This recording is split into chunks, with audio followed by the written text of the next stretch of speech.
We've been talking about innovation as the key driving force in China's reform, the technology development, but who and what is the driving force behind innovation?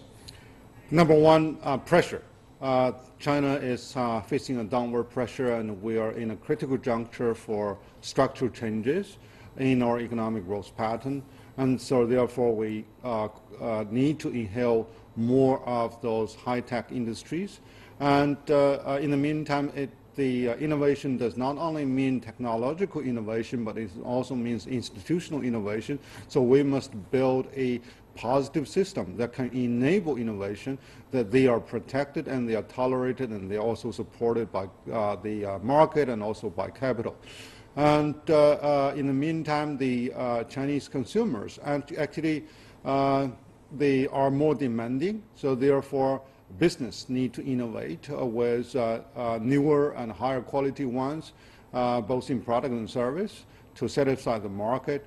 And third is really the competition, because in quality and also in the innovative way of doing business, so the whole world is in an integration process, but in the meantime, the common market of the world, it means more competition from both home and abroad. So there are opportunities as well as competitions, Professor. And now let's turn to Ms. Goodwin over in Washington, D.C. How do we evaluate cooperation in the technology sector between China and the U.S., both being both being important technological powerhouses?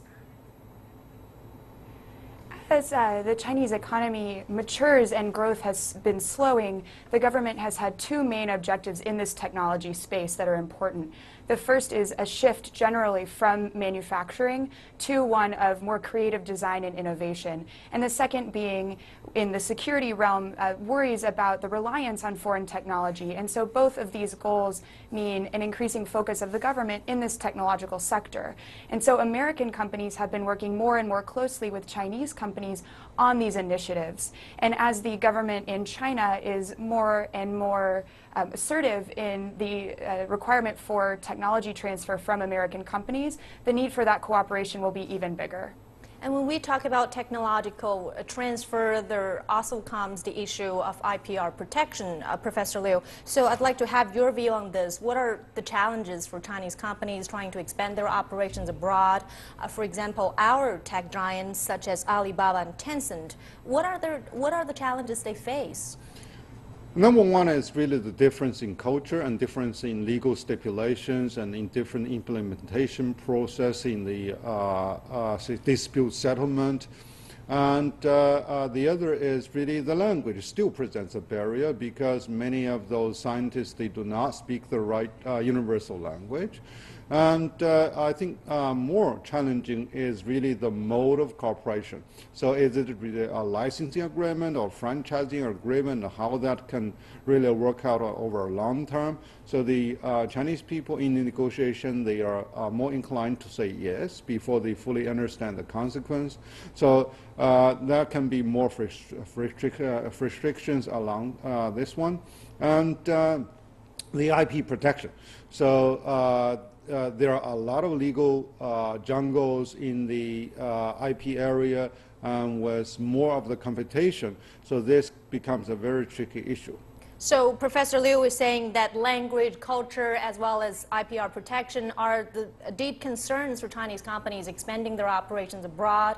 We'd like to have your perspective, Ms. Goodwin, on what are the challenges for American companies doing business here in China? We think that the main challenge for American companies doing business in China is really an opportunity, and one to focus on China itself.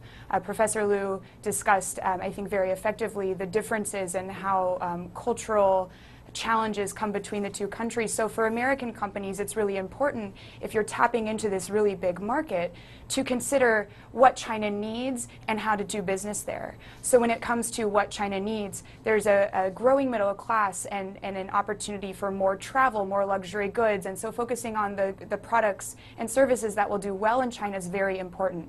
Boeing's doing a really good job there. In the technological sector that we've been discussing this evening, Dell Intel has been doing a very good job of focusing on the security concerns of the Chinese government, working in joint venture with those companies. So focusing on what China needs is very important, but also on how to do business in China. We think that as growth is slowing, there will probably be more pressure, increasing competition for U.S. companies. And so it will be very important to avoid the scrutiny of the Chinese government by localizing and by taking Chinese regulation very seriously.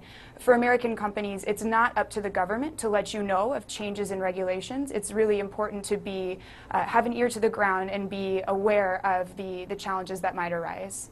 And I think that a very important premise for expanding business in the other country is the understanding about the other one's market, especially market needs. Do you think that we have a fair understanding of each other's market needs right now?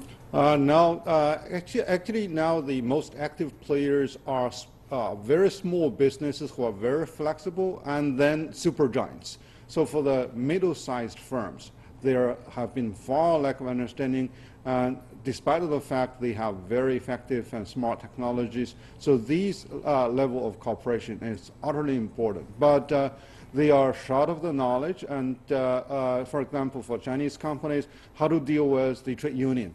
And they do not really have much home experience on dealing with that. It's not only deal with the market, but also deal with all the regulatory procedures and all the stakeholders, how to deal with NGOs that might have a voice in certain industries. So I think now, yes, we have more of intergovernmental type of dialogue to build understanding and further communication at the top level, but at the business level, we need more mechanism so that we can really have shared understanding of the differences and to iron out such sort of differences. And after all, I think that the technology sector has the most to gain from warmer relations between China and the U.S. Thank you so much, Professor Liu, for your insight on this, and thank you, Ms. Lauren Goodwin, joining us from D.C.